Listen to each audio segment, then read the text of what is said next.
بسم اللہ الرحمن الرحیم۔ سامعین کرام، آپ سن رہے ہیں عمران سیریز کے سلسلے کا ایک اردو ناول پاور لینڈ، جس کے مصنف ہیں مظہر کلیم ایم اے، اور یہ اس سلسلے کی قسط نمبر 3 ہے۔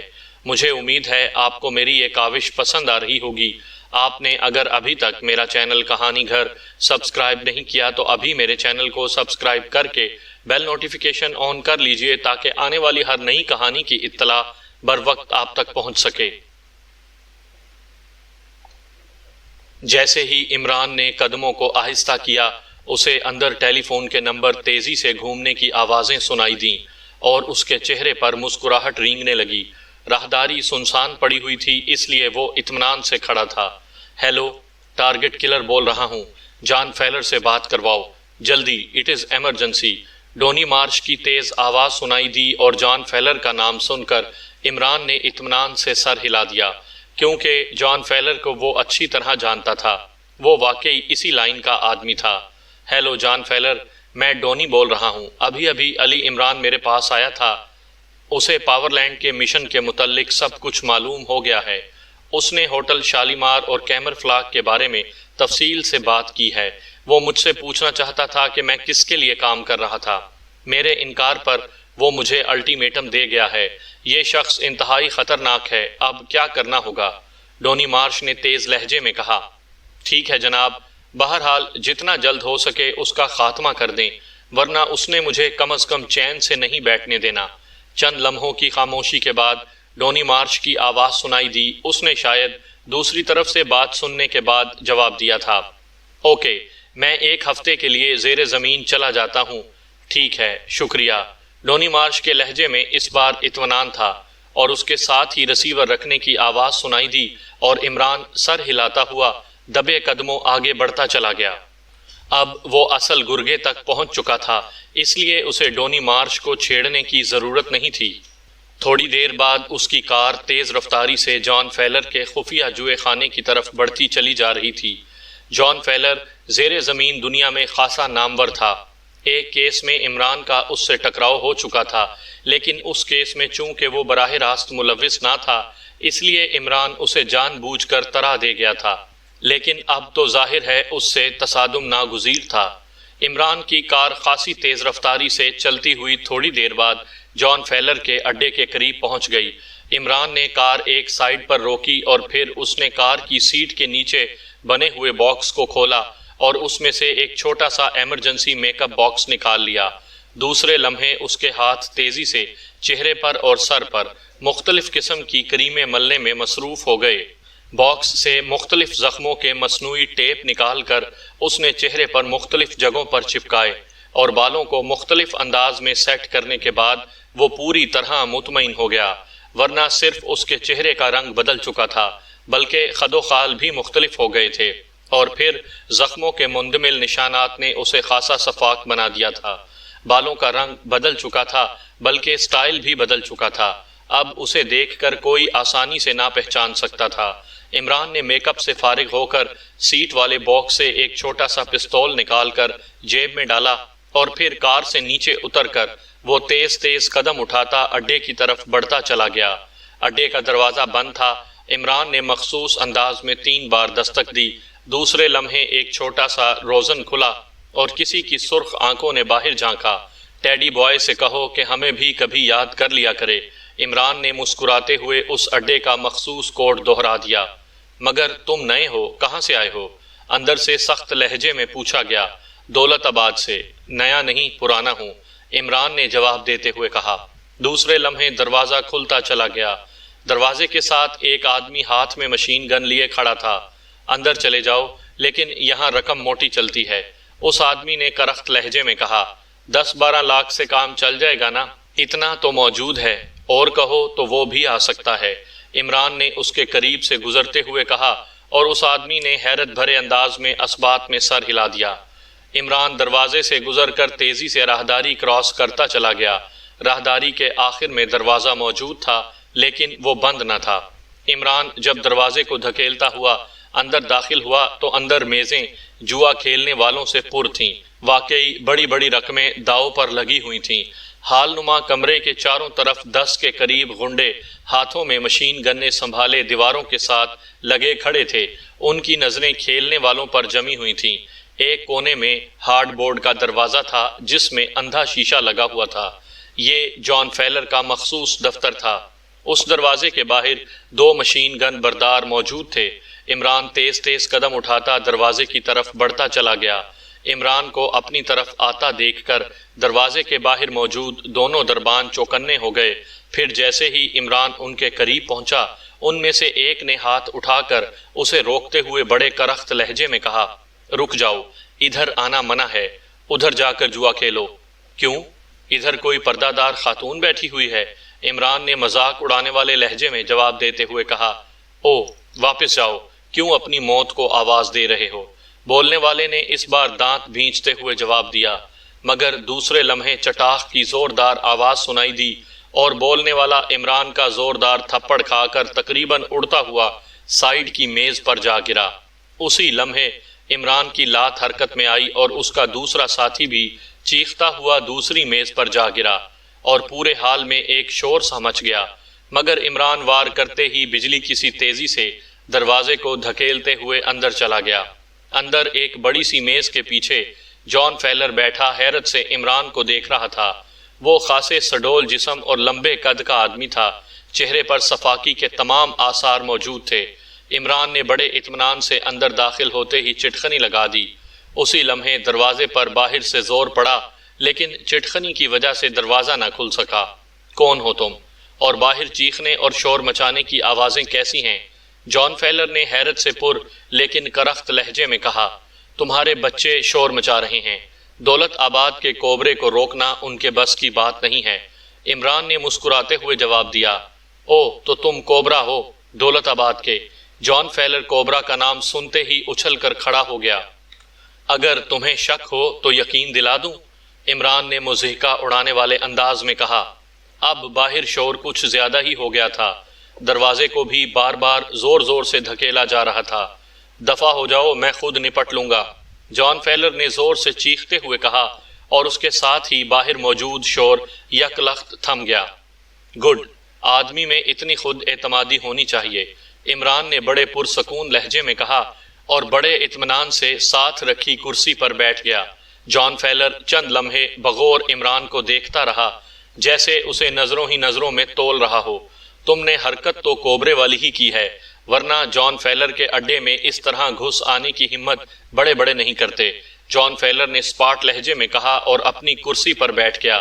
البتہ اس کی نظریں عمران پر ہی جمی ہوئی تھیں۔ تم سے پہلی بار ملاقات ہو رہی ہے جان فیلر، ورنہ تم ایسی بات نہ کرتے۔ کوبرا ہر قسم کے حالات میں زندہ رہنا جانتا ہے، عمران نے مخصوص لہجے میں کہا۔ کوبرے کا نام عمران نے از خود زیر زمین دنیا میں مشہور کیا ہوا تھا، اس لیے جہاں ضرورت پڑتی تھی وہاں اس نام کو استعمال کر لیتا تھا، کیونکہ کوبرے کے متعلق مشہور تھا کہ وہ انتہائی دلیر، زبردست لڑاکا اور انتہائی صفاک آدمی ہے، اور کبھی ایک میک اپ میں نہیں رہتا، بلکہ مسلسل شکلیں بدلتا رہتا ہے اور جہاں چاہتا ہے پہنچ جاتا ہے۔ سنا ہے کہ تم کبھی اصلی شکل میں نہیں رہے، کیا اب بھی تم میک اپ میں ہو؟ جان فیلر نے کہا۔ ظاہر ہے کوبرے کی اصل شکل دیکھنے کی کسی میں تاب ہی نہیں، عمران نے مسکراتے ہوئے کہا۔ اوکے، ٹھیک ہے، اب بولو، کیسے آنا ہوا؟ جان فیلر نے ایک طویل سانس لیتے ہوئے کہا۔ مجھے اطلاع ملی ہے کہ تمہارے پاس میرے مطلب کی پارٹی موجود ہے، لمبا مال دینے والی، اور مجھے آج کل مال کی اشد ضرورت ہے، عمران نے اسپاٹ لہجے میں کہا۔ میرے پاس پارٹی؟ نہیں، میرے پاس تو کوئی پارٹی نہیں ہے، تمہیں کسی نے غلط بتایا ہے، میں تو بس اسی جوئے خانے تک ہی محدود ہوں، جان فیلر نے جواب دیتے ہوئے کہا۔ سوچ لو، کوبرے کی معلومات غلط نہیں ہو سکتی، آج تک اس سلسلے میں کوبرے کو کبھی چیلنج نہیں کیا گیا، اور یہ میرا اصول ہے کہ میں دوسروں کی پارٹیوں کو توڑا نہیں کرتا، اس لیے تمہارے پاس آیا ہوں، ورنہ میں چاہوں تو براہ راست بھی معاملہ کر کے تمہارا پتہ کاٹ سکتا ہوں، عمران نے سخت لہجے میں جواب دیتے ہوئے کہا۔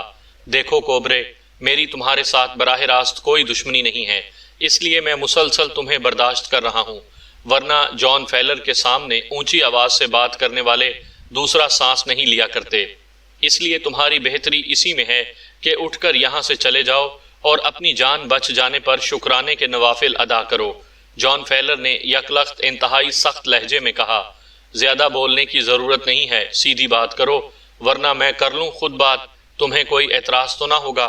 عمران نے بھنچے ہوئے لہجے میں کہا، آخر تم کس پارٹی کی بات کر رہے ہو؟ کچھ پتہ بھی تو چلے۔ جان فیلر نے چند لمحوں تک خاموش رہنے کے بعد کہا، اگر وضاحت چاہیے تو پھر نام بھی سن لو، پاور لینڈ کی بات کر رہا ہوں جس کے لیے تم نے ابھی حال ہی میں کام کیا ہے۔ عمران نے اسپاٹ لہجے میں جواب دیا اور پاور لینڈ کا نام سنتے ہی جان فیلر یک لخت اچھل پڑا۔ تم پاور لینڈ کے متعلق کیا جانتے ہو؟ تمہیں کیسے معلوم ہوا؟ جان فیلر کے لہجے میں ہلکی سی پریشانی آ گئی تھی۔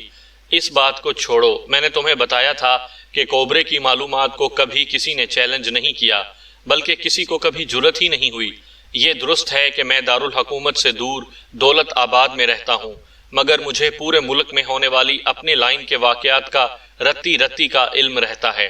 عمران نے مسکراتے ہوئے جواب دیا، لیکن پاور لینڈ کا کام تو مکمل ہو گیا اور ان کا مشن بھی ختم ہو گیا ہے، اب ان کا مجھ سے کوئی تعلق باقی نہیں رہا۔ جان فیلر نے جواب دیا، لیکن اس کے چہرے پر ابھی تک حیرت اور یقین نہ آنے والے تاثرات موجود تھے۔ اوکے، پھر تو بات سیدھی ہو گئی، تم نے ان کا کام کر دیا، اب بقایا کام کے لیے میں خود ان سے بات کر لوں گا۔ تمہیں تو ظاہر ہے اب کوئی اعتراض نہیں ہو سکتا۔ عمران نے ایک جھٹکے سے کرسی سے اٹھتے ہوئے کہا، بیٹھو، اس طرح تم نہیں جا سکتے۔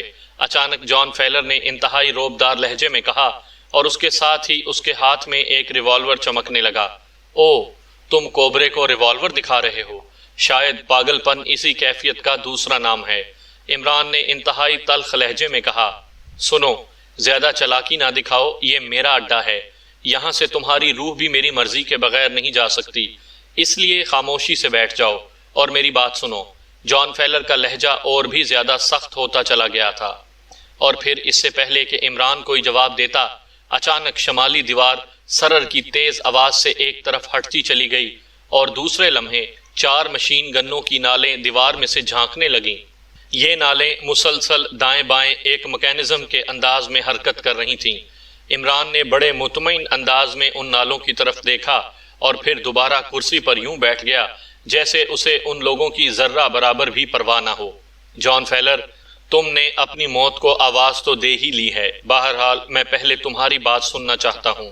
عمران نے بڑے مطمئن لہجے میں اور طنزیہ انداز میں مسکراتے ہوئے کہا۔ اس کی طنزیہ مسکراہٹ میں بھی صفاقی کی جھلکیاں نمایاں تھیں۔ زیادہ اڑنے کی کوشش نہ کرو، یہ بتاؤ کہ تم ڈونی مارش کے پاس گئے تھے؟ جان فیلر نے کہا۔ اب وہ براہ راست عمران کی آنکھوں میں بغور دیکھ رہا تھا۔ ڈونی مارش جیسے 3rd کلاس گنڈوں کے پاس کوبرا بھلا کیسے جا سکتا ہے؟ عمران نے جواب دیا۔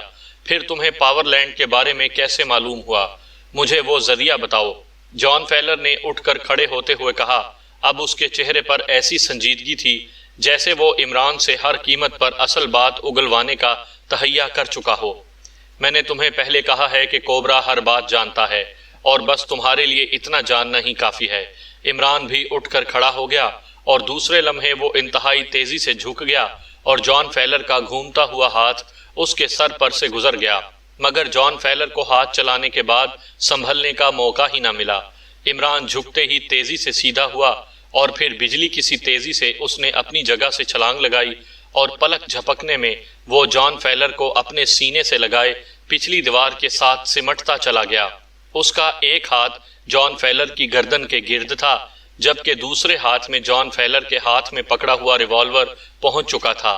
جان فیلر نے کرسی کے سامنے فرش پر لگے ہوئے بٹن کو دبانے کی کوشش کی، لیکن عمران اسے گھسیٹتا چلا گیا اور اس کے ساتھ ہی اس نے جان فیلر کی گردن کے گرد جمے ہوئے بازو کو جھٹکا دیا اور جان فیلر کے حلق سے کربناک سی گھٹی گھٹی چیخ نکل گئی۔ اس کا سانس رک گیا تھا، آنکھیں پھٹ کر باہر کو ابل آئی تھیں اور چہرے کا رنگ یک لخت سیاہ پڑ گیا تھا۔ اس کا جسم مفلوج ہو جانے کے انداز میں لٹک گیا اور عمران نے تیزی سے اپنی لات آگے بڑھا کر جان فیلر کی کرسی کے سامنے فرش پر لگے ہوئے بٹن کو پیر سے دبا دیا۔ اس بٹن کے دبتے ہی دیوار ایک بار پھر سرر کی تیز آواز نکالتی ہوئی بند ہو گئی اور اس کے ساتھ ہی عمران نے اپنے بازوؤں کو زور سے جھٹکا دیا اور جان فیلر چیختا ہوا سامنے فرش پر منہ کے بل جا گرا۔ نیچے گرتے ہی جان فیلر گیند کی طرح اچھلا اور اس نے الٹی کلا بازی لگا کر عمران کے پیٹ میں پوری قوت سے دونوں پیر مارنے چاہے، مگر عمران بجلی کسی تیزی سے ایک طرف ہٹا اور دوسرے لمحے کمرہ جان فیلر کی کربناک اور تیز چیخ سے گونج اٹھا۔ عمران کی لات پوری قوت سے جان فیلر کی پسلیوں پر پڑی تھی اور جس انداز اور قوت سے لات پڑی تھی اس سے عمران کو یقین تھا کہ اس کی دو چار پسلیاں اپنی جگہ چھوڑ گئی ہوں گی۔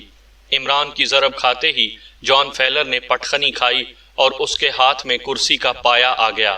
اس نے چیختے ہوئے کرسی عمران پر مارنے کی کوشش کی، لیکن اسی لمحے عمران نے ایک بار پھر اچھل کر اس کی ناف پر بوٹ کی ٹو پوری قوت سے مار دی، اور اس بار ضرب اتنی شدید تھی کہ جان فیلر کا جسم پانی سے نکلنے والی مچھلی کی طرح تڑپنے لگا۔ کرسی کا پایا اس کے ہاتھ سے چھوٹ چکا تھا۔ عمران نے جمپ لگایا اور دوسرے لمحے وہ اس کے سینے پر بیٹھ گیا، اور پھر اس نے اس کا سر دونوں ہاتھوں میں پکڑ کر پوری قوت سے فرش پر دے مارا، اور جان فیلر کے حلق سے اب چیخیں نکلنی ہی بند ہو گئیں۔ معاف کر دو کوبرے، معاف کر دو، جان فیلر نے گھگھیائے ہوئے لہجے میں کہا۔ اسے شاید یقین ہو گیا تھا کہ وہ عمران سے لڑائی میں مقابلہ نہیں کر سکتا۔ جلدی بتاؤ کس کے کہنے پر پاور لینڈ کا کام کیا تھا، اور یہ پاور لینڈ کہاں ہے؟ عمران نے اس کے سر کو ایک بار پھر فرش سے ٹکراتے ہوئے کہا۔ مجھے نہیں معلوم پاور لینڈ کہاں ہے، میں نے تو بوتھم کے کہنے پر کام کیا تھا، جان فیلر نے گھٹے گھٹے لہجے میں جواب دیا۔ اس کی آنکھیں اب دھندلی ہونی شروع ہو گئی تھیں اور آواز بھی ڈوبنے لگ گئی تھی۔ بوتھم کون؟ بوتھم جلدی بتاؤ۔ عمران کے لیے چونکہ یہ نام نیا تھا اس لیے اس نے تفصیل پوچھی۔ کاسا کوشا، جان فیلر نے ڈوبتے ہوئے لہجے میں جواب دیا، اور اس کے ساتھ ہی وہ بے ہوش ہو گیا۔ عمران ایک طویل سانس لیتا ہوا اچھل کر کھڑا ہو گیا۔ اس کی فراخ پیشانی پر شکنیں پھیل گئیں۔ کاسا کوشا کے متعلق وہ بہت کچھ جانتا تھا۔ کاسا کوشا کا نام آتے ہی اس کے ذہن میں لیڈی ایشلے کا نام ابھر آیا۔ جرائم کی بین الاقوامی دنیا میں کاسا کوشا کی سربراہ لیڈی ایشلے کا نام شیطان کی طرح مشہور تھا۔ اس کے متعلق عجیب و غریب مافوق الفطرت کہانیاں بیان کی جاتی تھیں، لیکن چونکہ کاسا کوشا کا دائرہ کار یورپ اور امریکہ تک ہی محدود تھا، اس لیے عمران سے اس کا کبھی ٹکراؤ نہ ہو سکا تھا۔ البتہ اس کے متعلق اس کے پاس معلومات موجود تھیں۔ عمران یہی سوچتا ہوا دروازے کی طرف بڑھا۔ اس کے چہرے پر بے پناہ سنجیدگی نمایاں تھی۔ اس نے چٹکنی گرا کر دروازہ کھولا اور پھر باہر نکلتے ہی دروازہ ایک دھماکے سے بند کر دیا۔ دروازے پر موجود وہی مشین گن بردار تھے جنہیں عمران ضربیں لگا کر اندر داخل ہوا تھا۔ عمران کے باہر نکلتے ہی وہ دونوں مشین گن بردار یک لخت چوکنے ہو گئے۔ تمہارے باس کا پیغام ہے کہ آدھے گھنٹے تک اسے ڈسٹرب نہ کیا جائے۔ میں اسے ایک بہت بڑے خزانے کا نقشہ دے آیا ہوں، وہ اس پر غور کر رہا ہے۔ عمران نے مطمئن لیکن کرخت لہجے میں ان دونوں سے مخاطب ہو کر کہا، اور پھر تیزی سے چلتا ہوا بیرونی دروازے تک بڑھتا چلا گیا۔ وہ چونکہ اپنے قدموں سے چل کر اور ٹھیک ٹھاک انداز میں دفتر سے باہر آ گیا تھا، اس لیے کسی نے بھی اس کی راہ میں رکاوٹ بننے کی کوشش نہ کی، اور عمران بڑے اطمینان سے اڈے سے باہر آ گیا۔ چند لمحوں بعد اس کی کار تیزی سے دانش منزل کی طرف اڑی جا رہی تھی۔ اس کے ذہن میں کاسا کوشا اور لیڈی ایشلے کے نام بار بار چکرا رہے تھے۔ ہوٹل سلور سینڈ کے بڑے کمرے میں کرسیوں پر لیڈی ایشلے اور ایک خوبصورت اور سڈول جسم کا مالک نوجوان بیٹھے ہوئے تھے۔ درمیان میں رکھی ہوئی میز پر ٹیلی فون پڑا ہوا تھا۔ وہ دونوں خاموش بیٹھے تھے، یوں لگتا تھا جیسے وہ دونوں گہری سوچوں میں غرق ہوں۔ ترمزی، میری سمجھ میں یہ بات نہیں آ رہی کہ عمران آخر اتنی جلدی بوتھم اور کاسا کوشا تک کیسے پہنچ گیا۔ وہ کوئی مافوق الفطرت آدمی ہے، لیڈی ایشلے نے سامنے بیٹھے ہوئے نوجوان سے مخاطب ہو کر کہا۔ ہنری میلکم کے بیان کے مطابق تو مافوق الفطرت ہی لگتا ہے۔ بہرحال ابھی بوتھم آ جائے گا تو تفصیلات کا پتہ چل جائے گا۔ نوجوان نے جسے ترمزی کے نام سے پکارا گیا تھا بڑے سنجیدہ لہجے میں جواب دیا۔ پھر اس سے پہلے کہ لیڈی ایشلے کوئی جواب دیتی، میز پر پڑے ہوئے ٹیلی فون کی گھنٹی بج اٹھی اور لیڈی ایشلے نے ریسیور اٹھا لیا۔ یس، اے اسپیکنگ، لیڈی ایشلے نے کہا۔ بوتھم بول رہا ہوں مادام، میں نے تمام حالات کا پتہ چلا لیا ہے۔ جان فیلر تک پہنچنے والا عمران ہی تھا۔ وہ پہلے ہوٹل شالیمار گیا، وہاں سے اسے ڈونی مارش کا پتہ چلا جس کے ذریعے جان فیلر نے مشن مکمل کیا تھا۔ ٹونی مارچ سے اس نے جان فیلر کا پتہ معلوم کیا اور پھر وہ جان فیلر کے جوئے خانے میں گھس گیا اور اس نے وہاں سے میرا اور کاسا کوشا کا پتہ چلا لیا۔ اس کے بعد اس نے کراس ورلڈ آرگنائزیشن سے کاسا کوشا کے متعلق تفصیلات معلوم کی اور وہاں سے ہمیں بھی علم ہو گیا، اور جان فیلر نے بھی مجھے بتا دیا کہ دولت آباد کا کوبرا معلومات حاصل کرتا پھر رہا تھا، لیکن میں نے تحقیقات کر لی ہے کہ دولت آباد کا کوبرا کوئی حقیقی شخص نہیں ہے، یہ عمران ہی کا ایک روپ ہے، اس لیے عمران ہی اصل آدمی ہے۔ اس کا فلیٹ نمبر 200 کنگ روڈ ہے اور وہ وہاں اکیلا اپنے ایک باورچی جس کا نام سلیمان ہے کے ساتھ رہتا ہے۔ بظاہر انتہائی احمق اور بے ضرر سا شخص دکھائی دیتا ہے، مسخروں جیسی حرکتیں کرتا ہے، بوتھم نے تفصیل بتاتے ہوئے کہا۔ اوکے، تم کنگ روڈ کے اس فلیٹ کے سامنے رکو، ہم وہیں پہنچ رہے ہیں، میں فوراً اس شخص کا خاتمہ چاہتی ہوں، لیڈی ایشلے نے سخت لہجے میں کہا اور رسیور رکھ دیا۔ کیا پروگرام ہے ایشلے؟ تم شاید اس عمران کے کیس کو بے حد سنجیدگی سے لے رہی ہو، ترمزی نے مسکراتے ہوئے کہا۔ او، یہ بات نہیں ترمزی ڈیئر، میں نے آج تک بڑے سے بڑے جاسوسوں کی پرواہ نہیں کی، یہ احمق آدمی تو کوئی حیثیت ہی نہیں رکھتا، لیکن ہمارے ہی ساتھی ہنری میلکم کے مطابق یہ شخص بڑی بڑی تنظیموں سے بھی زیادہ خطرناک ہے، اس لیے میں سنجیدگی سے اسے لے رہی ہوں، اور یہی وجہ ہے کہ بوتھم کی کال ملتے ہی میں تمہیں لے کر فوری طور پر یہاں پہنچی ہوں، لیڈی ایشلے نے سنجیدہ لہجے میں کہا۔ چلو ٹھیک ہے، یہ ایشیائی ملک میں نے پہلے کبھی نہ دیکھا تھا، اسی بہانے یہاں کی سیر ہو جائے گی۔ اب تمہارا کیا پروگرام ہے؟ ترمزی نے مسکراتے ہوئے کہا۔ میرا خیال ہے کہ ڈائریکٹ ایکشن کیا جائے اور اس فلیٹ میں جا کر اطمینان سے اس شخص کو گولی مار دی جائے، لیڈی ایشلے نے بڑے سادہ سے لہجے میں کہا۔ خوب، پلاننگ تو بڑی واضح اور صاف ہے، لیکن اس کے لیے ہمیں وہاں جانے کی کیا ضرورت ہے؟ بوتھم کو کال کر کے کہہ دو، وہ اسے گولی مار دے گا، ترمزی نے برا سا منہ بناتے ہوئے کہا۔ او، تم شاید بور ہو رہے ہو، لیڈی ایشلے نے چونک کر کہا۔ ہاں ڈیئر، میں واقعی بور ہو رہا ہوں، اب تم خود سوچو، بھلا پاور لینڈ کے ڈائریکٹر کی حیثیت یہی رہ گئی ہے کہ وہ ایک احمق سے آدمی کو اپنے ہاتھوں قتل کرنے کے لیے دوڑتے پھریں، جن کی انگلی کے ایک اشارے سے حکومتوں کے تختے الٹ جائیں، وہ ایک آدمی کو قتل کرنے کے لیے مارے مارے پھریں؟ ترمزی نے اس بار واضح انداز میں جواب دیتے ہوئے کہا۔ اس کے چہرے پر اب واضح طور پر بیزاری کے آثار ابھر آئے تھے۔ ایسی بات تھی تو تم وہیں انکار کر دیتے، یہاں میرے ساتھ کیوں چلے آئے؟ لیڈی ایشلے نے روٹھنے والے انداز میں جواب دیا۔ او ڈیئر، جس موقع پر تم نے ساتھ چلنے کے لیے کہا تھا وہ موقع ایسا تھا کہ میں انکار ہی نہ کر سکتا تھا، تم تو جانتی ہو کہ اس موقع پر ہی تم مجھ سے ہر بات منوا لیتی ہو، ترمزی نے مسکراتے ہوئے کہا، اور لیڈی ایشلے کے چہرے پر سرخی سی پھیل گئی۔ تم اب مجھے تنگ کرنے لگے ہو، بہرحال ٹھیک ہے، تمہاری بات میری سمجھ میں آ گئی ہے، واقعی میں ضرورت سے زیادہ اس شخص کو اہمیت دے رہی ہوں، لیڈی ایشلے نے مسکراتے ہوئے کہا۔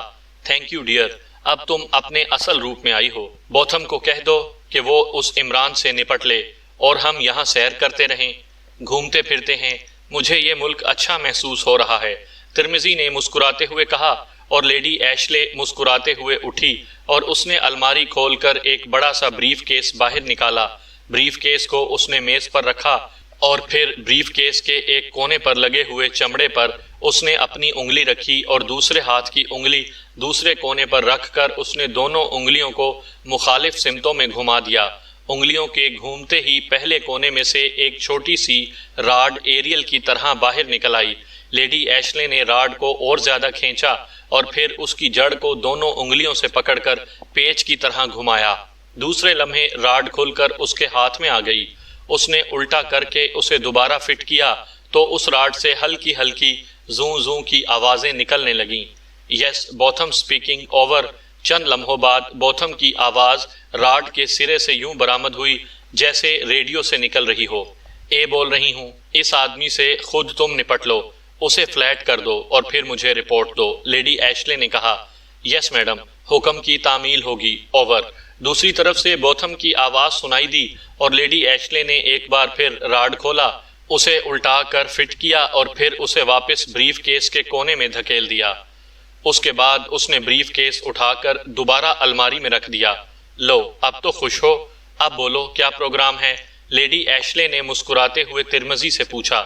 اب تیاری شروع کرو، مجھے پتا چلا ہے کہ آج رات ہوٹل ایکریمیا میں اسپیشل فنکشن ہے، ترمزی نے کہا۔ او اچھا، میں اسپیشل فنکشن کو اچھی طرح سمجھتی ہوں۔ ٹھیک ہے، میں تیار ہو جاتی ہوں، لیڈی ایشلے نے مسکراتے ہوئے کہا اور پھر اٹھلاتے ہوئے انداز میں ڈریسنگ روم کی طرف بڑھتی چلی گئی۔ عمران اپنے فلیٹ کے ڈرائنگ روم کے صوفے پر بیٹھا گہری سوچ میں غرق تھا۔ اس نے کراس ورلڈ آرگنائزیشن سے کاسا کوشا اور لیڈی ایشلے کے متعلق معلومات حاصل کی تھیں، لیکن وہ لوگ پاور لینڈ کے متعلق کچھ نہیں جانتے تھے۔ انہوں نے صرف اتنا بتایا تھا کہ آج کل لیڈی ایشلے کے ساتھ بین الاقوامی مجرم تنظیم پوشایا کا ایرانی النسل سربراہ ترمزی اور منشیات کی بین الاقوامی تنظیم کاٹا بوم کا سربراہ ہنری میلکم بھی اکثر دیکھے جا رہے ہیں، اور زیر زمین دنیا میں یہ افواہ انتہائی تیزی سے گرم ہے کہ یہ تینوں مل کر کوئی بہت بڑی تنظیم بنانے کے چکر میں ہیں۔ شاید اسی تنظیم کا نام انہوں نے پاور لینڈ رکھا ہو۔ عمران ہنری میلکم سے تو براہ راست واقف تھا، ایک دو بار اس سے ٹکرا بھی چکا تھا۔ ہنری میلکم خاصا ذہین اور طاقتور مجرم تھا۔ ترمزی کا نام بھی اس کے کانوں تک پہنچا تھا، لیکن اس سے براہ راست کبھی ٹکراؤ نہ ہوا تھا۔ کراس ورلڈ آرگنائزیشن ایسی تنظیم ہے جو دنیا بھر کے بڑے بڑے مجرموں کی کارکردگی کا خفیہ ریکارڈ رکھتی تھی اور گراں نقد معاوضے پر ان کے بارے میں معلومات فروخت کرتی تھی۔ اس کا ریکارڈ سیکرٹری آرنلڈ عمران کا ذاتی دوست تھا، اس لیے اس نے آف دی ریکارڈ ترمزی اور ہنری میلکم والی باتیں بھی عمران کو بتا دی تھی، اور عمران کو یقین تھا کہ آرنلڈ کی معلومات غلط نہیں ہو سکتی۔ یقیناً یہ تینوں بڑے مجرم مل کر کوئی بڑی تنظیم بنا رہے ہیں، اور یقیناً اسی کا نام پاور لینڈ ہوگا۔ اور پھر پاور لینڈ کے لیے سائنسدانوں کے اغوا سے یہ بات واضح ہو جاتی ہے کہ پاور لینڈ صرف مجرمانہ حرکتوں میں ہی ملوث نہیں، بلکہ ان کے ارادے کہیں زیادہ بلند ہیں۔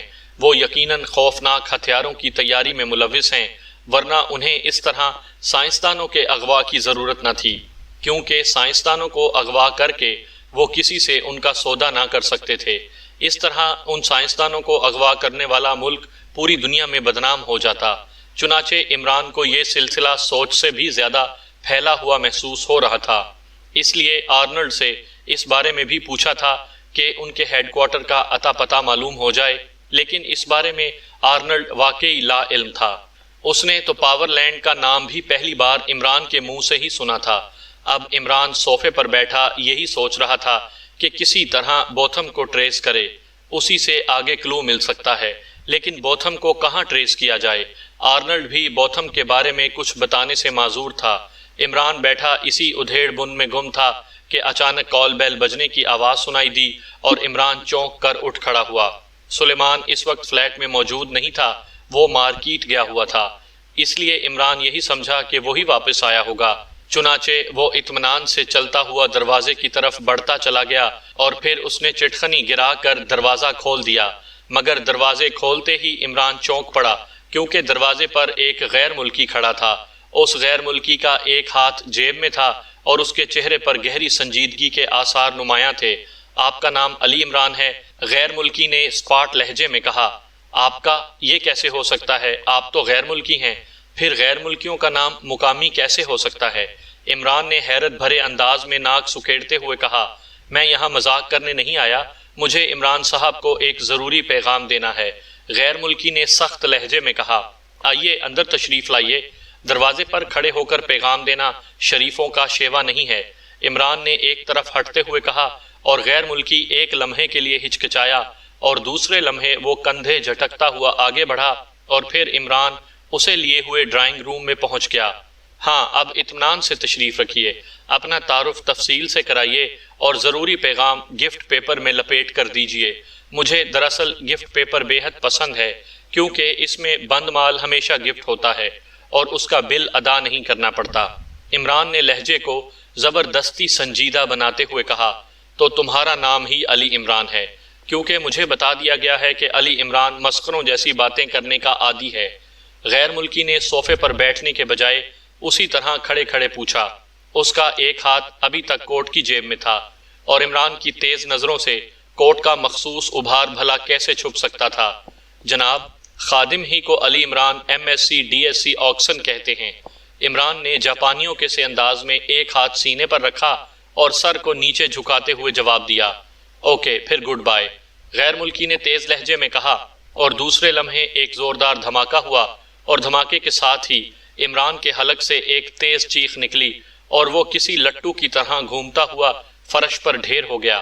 غیر ملکی نے کوٹ کی جیب کے اندر سے عمران پر گولی چلا دی تھی۔ عمران کے نیچے گرتے ہی غیر ملکی نے انتہائی پھرتی سے ریوالور باہر نکالا